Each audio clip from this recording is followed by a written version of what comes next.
Hello everyone, welcome to my channel. मैं हूं प्रज्ञा और आज के वीडियो लेक्चर में हम जो है क्लास 9 हिस्ट्री की सीरीज चालू करने वाले हैं। तो फर्स्ट चैप्टर हम डिस्कस करेंगे।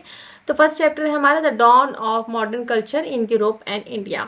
तो डॉन मतलब एक नई सुबह को डॉन कहा जाता है, बट यहाँ पे अगर हम देखेंगे तो यहाँ का मतलब क्या है, जो मॉडर्न कल्चर है, जो नई साइंस और टेक्नोलॉजी की हम बात करते हैं, जो हम अपनी सोच को बदल रहे हैं, अपने कल्चरल बिलीव्स को बदल चुके हैं, आज की डेट में हम बदल चुके हैं। तो ये जो बदलाव जब स्टार्ट हुआ था तो उस टाइम का, ठीक है, डॉन मतलब यहाँ पे हम स्टार्ट ले सकते हैं। तो जो ये मॉडर्न कल्चर की तरफ जब हम बढ़ रहे थे तो उस ड्यूरेशन के बारे में हमको स्टडी करना है। तो ये जो ड्यूरेशन है इसे द अर्ली मॉडर्न एज कहा जाता है। और ये जो ड्यूरेशन है कब से कब है, 1300 से 1800 सीई का जो समय है इसे अर्ली मॉडर्न एज कहा जाता है। तो चैप्टर स्टार्ट करेंगे। तो इस चैप्टर में हमको बहुत सारी कंट्रीज के बारे में जानने के लिए मिलेगा, इंडिया के साथ साथ में। तो we shall learn about many countries beside India. Let's first recall what we have learned about different countries. In class 8 we learned about European continent is located to the northwest of India. तो हमने अभी तक का जो है class 6, 7, 8 हमने इसमें काफ़ी कुछ जो है हिस्ट्री के बारे में जाना है। अलग अलग हिस्ट्री नहीं, ज्योग्राफी में भी हमने अलग अलग कंट्रीज़ के बारे में जाना है। तो यहाँ पे हम बात करने वाले हैं, ठीक है, क्लास 8 में हमने यूरोपियन कॉन्टिनेंट के बारे में जाना था। हमको पता था कि इंडिया के नॉर्थ वेस्टर्न साइड अगर हम मैप देखेंगे तो इंडिया के जो मैप है उसके नॉर्थ वेस्टर्न साइड में जो है यूरोपियन कंट्रीज आती है। तो हम कुछ यूरोपियन कंट्रीज के बारे में पहले से ही जानते हैं। तो हमको यहाँ पे टास्क दिया गया है जिसको हमको एटलस में इसको मैप आउट करना है। एटलस आप अपने पास होगा तो आप उसको देख सकते हैं। मैं इसके आंसर्स आपको बता सकती हूँ। The country that rule India before 1947। तो 1947 से पहले कौन सी कंट्री है जो इंडिया को रूल करती है? तो कौन सी कंट्री थी? The great Britain. Great Britain जो यूनाइटेड किंगडम कहा जाता है वो हमारी कंट्री को रूल करती थी, ब्रिटिशर्स, ठीक है, ब्रिटेन से ब्रिटिशर्स हमारे कंट्री पे रहते थे। नेक्स्ट है which the country whose capital is Paris. तो कैपिटल पेरिस का क्या है? फ्रांस, ठीक है, फ्रांस का कैपिटल है पेरिस। A country with an ancient civilization where famous philosophers like Scots and Plato live. तो ये कौन सा एंशिएंट सिविलाइजेशन है जहाँ पे ये फेमस फिलोसोफर्स पाए थे? तो ये है ग्रीस, ठीक है, ग्रीस, ये ग्रीक वर्ड्स है, ठीक है, जो नाम है ग्रीस। तो नेक्स्ट है country that is surrounded on 3 side by Mediterranean sea. तो कौन सा कंट्री है जो तीनों साइड से मेडिटेरियन सी से घिरा हुआ है? तो ये कौन सी कंट्री है? आपकी Italy. Next is a well developed country in central Europe whose capital is Berlin. तो बर्लिन किसका कैपिटल है? Germany. Next is a huge country in eastern Europe whose capital is Moscow.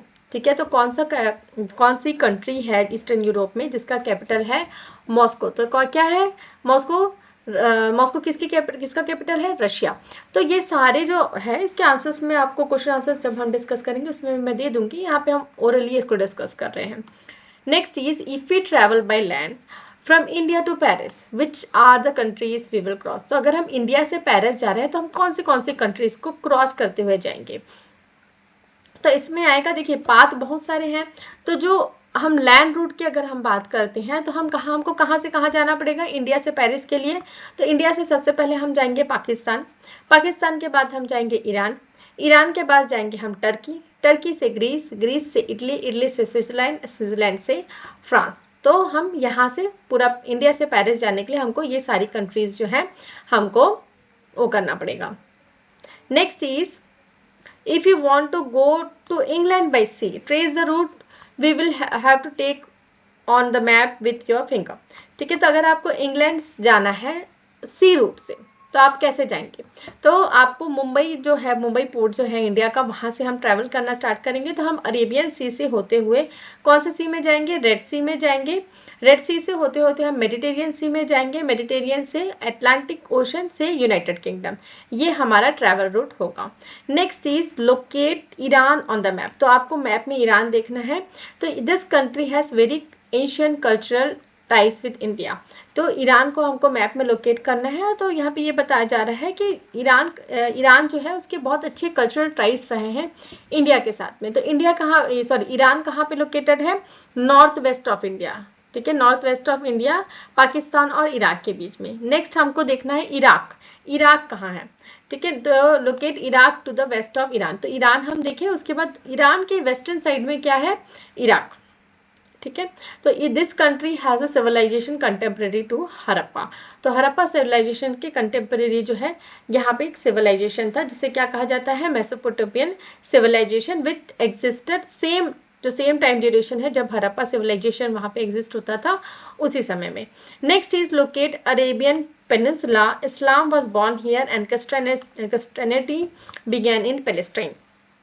तो अरेबियन पेनिनसुला जो है आपको locate करना है। तो साउथ वेस्ट जो एशिया का है, जो बाउंड्री करता है रेड सी, अरेबियन सी और पर्शियन गल्फ से, इसे अरेबियन पेनिनसुला कहा जाता है। इसमें कौन से कंट्रीज आती है आपकी, सऊदी अरेबिया आती है, येमेन आता है, ओमान आता है, यूएई आता है, कतर आता है, बहरीन आता है और कुवैत आता है। तो ये सारी कंट्रीज इसमें आती हैं। नेक्स्ट हम देखेंगे मॉडर्न एज एंड बिफोर। तो मॉडर्न एज और उससे पहले के समय के बारे में हमको थोड़ा सा जानना है। तो there are many characteristics of modern age we live in. What do you think are the special features of modern as?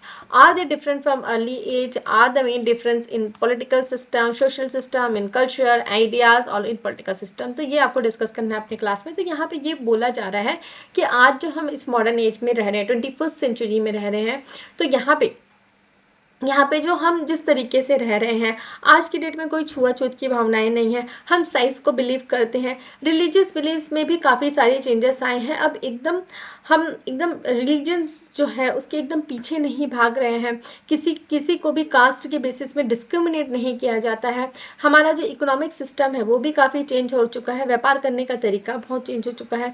पहले के जो लोग हैं वो बार्टर सिस्टम पे डिपेंडेंट थे, आज की डेट में हम करेंसीज यूज़ करते हैं, अलग अलग देशों की अलग अलग करेंसीज है, एक पर्टिकुलर रूल है, रेगुलेशन है। तो बहुत सारी चीज़ें जो है सोशल सिस्टम्स में भी आई है, हमारे कल्चर, हमारे खुद के आइडियाज़ में आई हैं। तो ये चीज़ें आपको और स्कूल में अच्छे से डिस्कस करना है।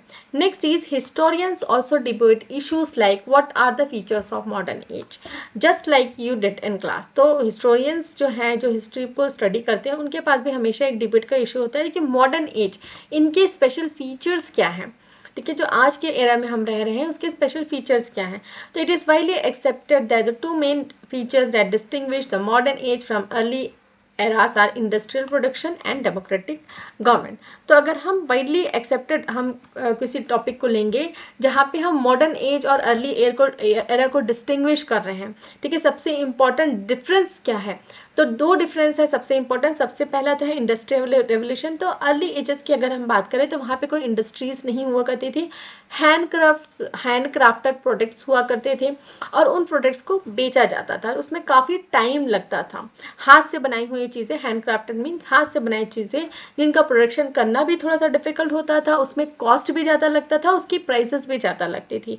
और इन कंपेरिजन अगर आज हम देखेंगे तो हमारे पास हर एक चीज़ के लिए इंडस्ट्रीज़ है, ठीक है, हर एक चीज़ के लिए इंडस्ट्रीज है। तो हर चीज़ें जो है कपड़े से लेके छोटी सुई तक वो है वो इंडस्ट्रीज में बनती है। तो प्रोडक्शन क्या होता है, काफ़ी इजी होता है। इसलिए आज की डेट में ये जो इंडस्ट्रियल प्रोडक्शन है ये काफ़ी डिफरेंस लेता है modern era, sorry early era से, अर्ली जो एजेस है उससे। उसके बाद सेकेंड पॉइंट होता है डेमोक्रेटिक गवर्नमेंट।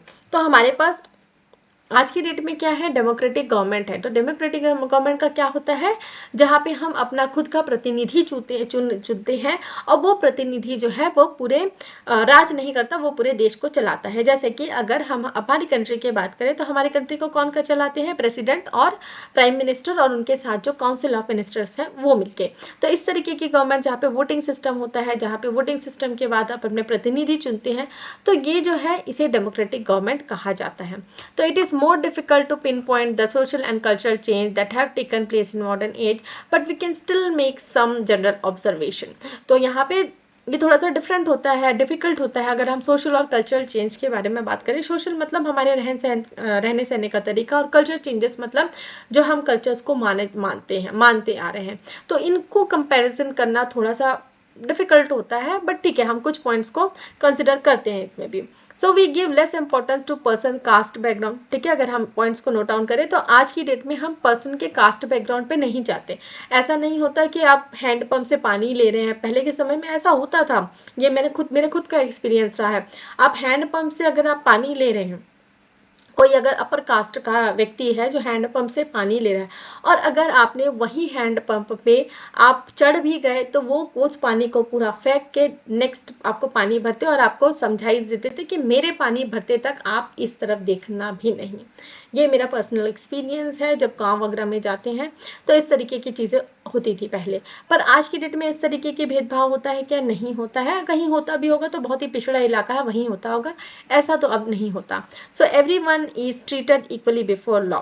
तो हर एक व्यक्ति जो है लॉ, ठीक है, लॉ के सामने, लॉ मतलब कानून के सामने, पुलिस के सामने, कोर्ट के सामने इक्वल है। किसी भी व्यक्ति को जात धर्म के बेसिस में गिरफ्तार नहीं किया जाता। अगर किसी ने भी गलती की तो उसको इक्वली पनिशमेंट मिलता है। पनिशमेंट देने से पहले नहीं पूछा जाता कि आपका क्या धर्म है, कास्ट है, ये नहीं। The gap between rich and poor is wider now than it was. अगर हम गरीब और अमीर की बात करें तो आज की डेट में ये डिफरेंस थोड़ा सा ज़्यादा है, ठीक है। In early times, religion played a big role in people's life. They were more influenced by religious belief. Today, people have more faith in science and reason. तो पहले के समय में अगर हम देखें तो लोग रिलीजन को बहुत ज़्यादा मानते थे।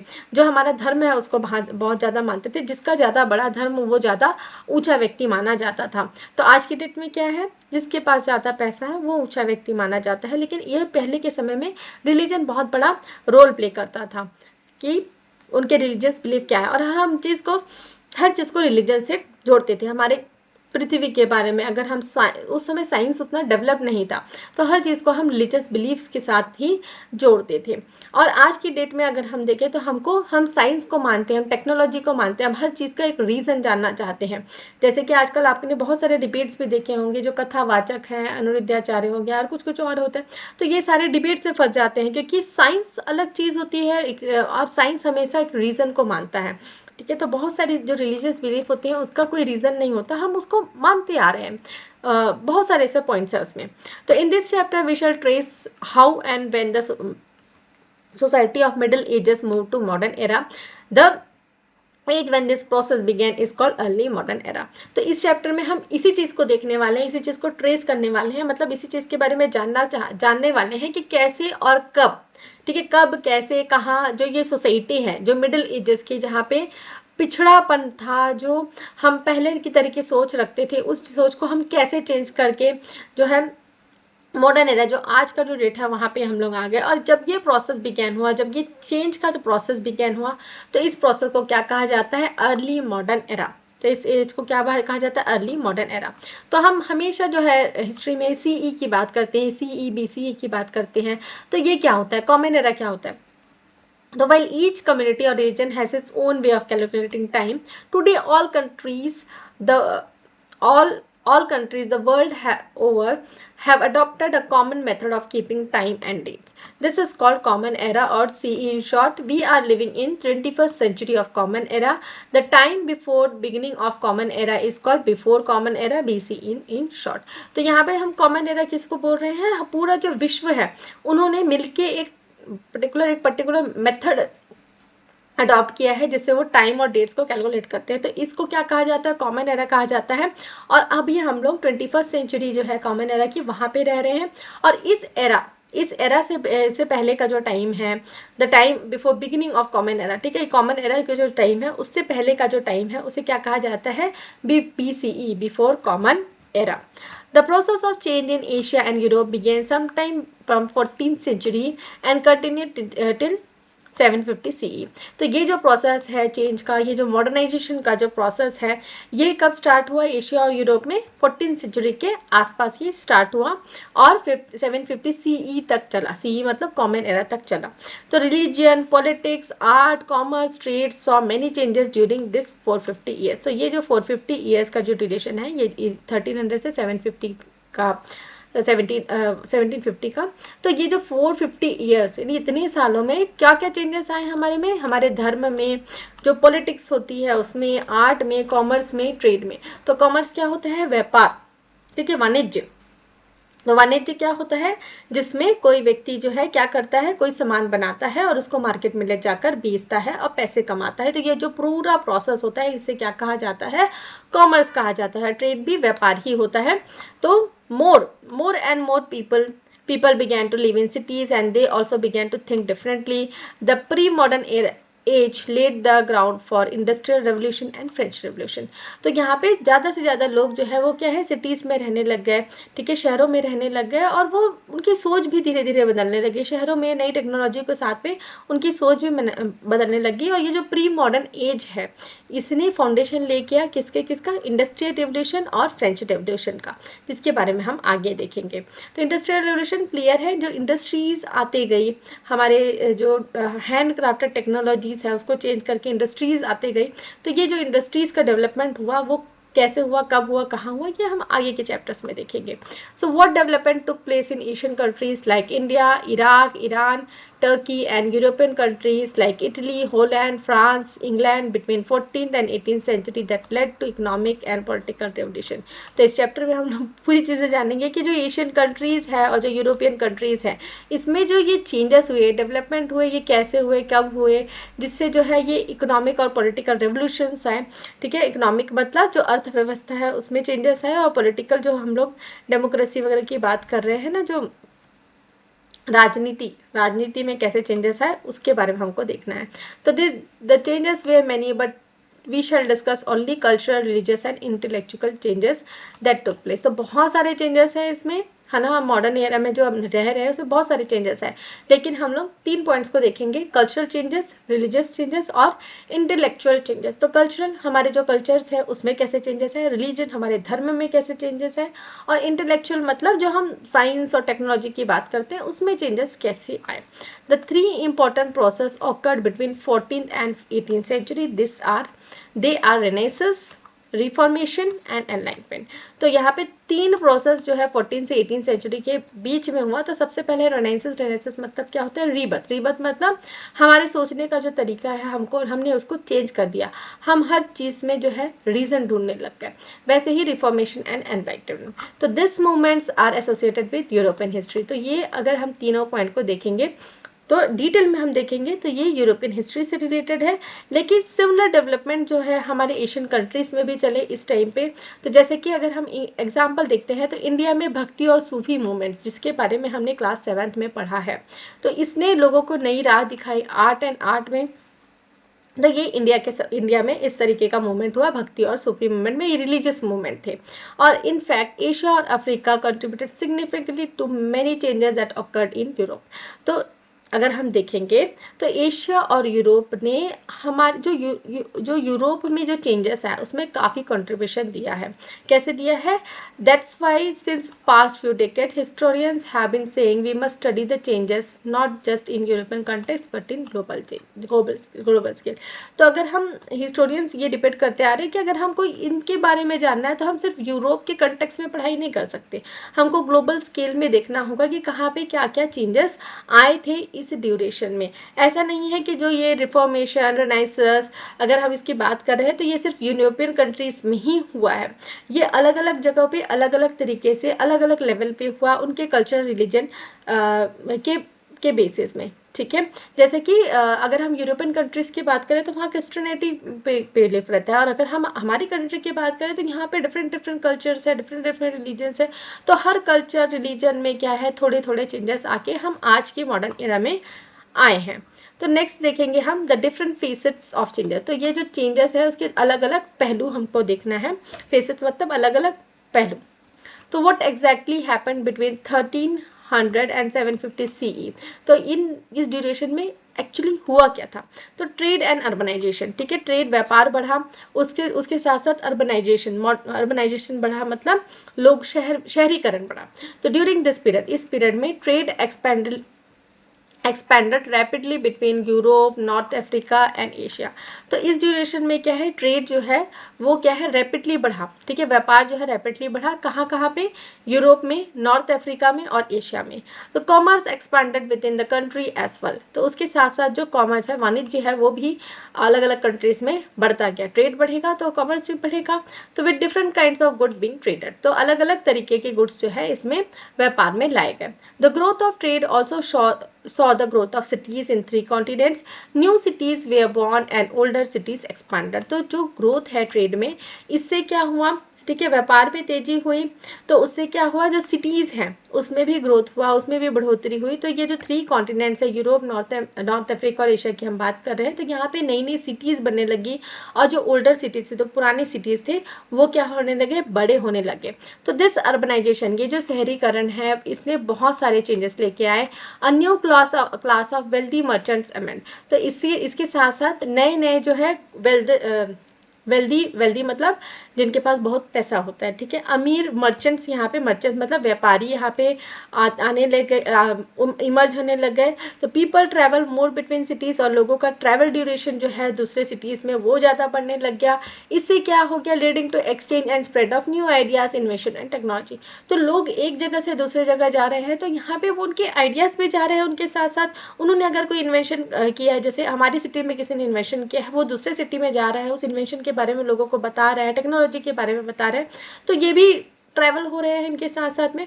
तो लोगों के साथ जो है आइडियाज, इन्वेंशन और टेक्नोलॉजीज भी एक जगह से दूसरी जगह ट्रैवल होते गए। जैसे कि अगर हम ब्रेड की बात करें, तो ब्रेड हमारी कंट्री में कभी बना नहीं, जो यूरोपियन कंट्री से जो ब्रिटिशर्स आए वो हमारी कंट्री में ब्रेड लेके आए, ठीक है, ये उनका इन्वेंशन है, उनके खाए जाने वाला चीज़ है जो हमारी कंट्री में आए।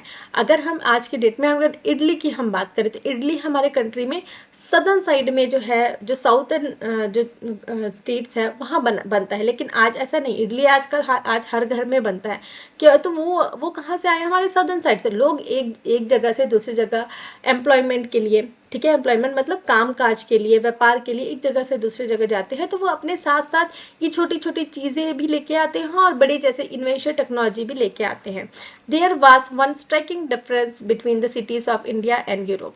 तो अगर हम इंडिया और यूरोप की बात करें, तो स्ट्राइकिंग मतलब एक बहुत ही बड़ा डिफरेंस है इंडिया और यूरोप में। तो क्या है, many of the cities in Europe they are not ruled by kings, ठीक है। तो अगर हम यूरोपियन कंट्रीज के बारे में बात करेंगे, इसके बारे में हम डिटेल में भी देखेंगे, तो यूरोपियन कंट्रीज में कोई राजा नहीं होता था, वहाँ के जो व्यापारी रहते थे, ठीक है, जो मर्चेंट्स होते थे, आर्टिशंस होते थे, वो अपना एक ऑटोनोमस ग्रुप बनाते थे, इंडिपेंडेंट और ऑटोनोमस ग्रुप बनाते थे, और वो वहाँ पे रूल किया करते थे।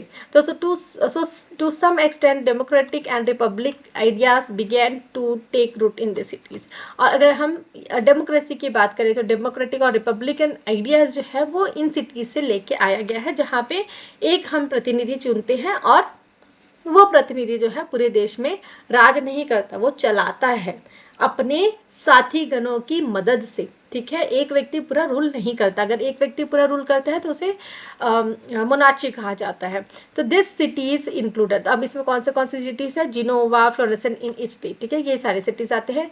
तो फ्लैंडर्स इन होलैंड एक्सेट्रा, ठीक है, and big cities like Surat, Agra, Vijayanagar also developed in India at this time.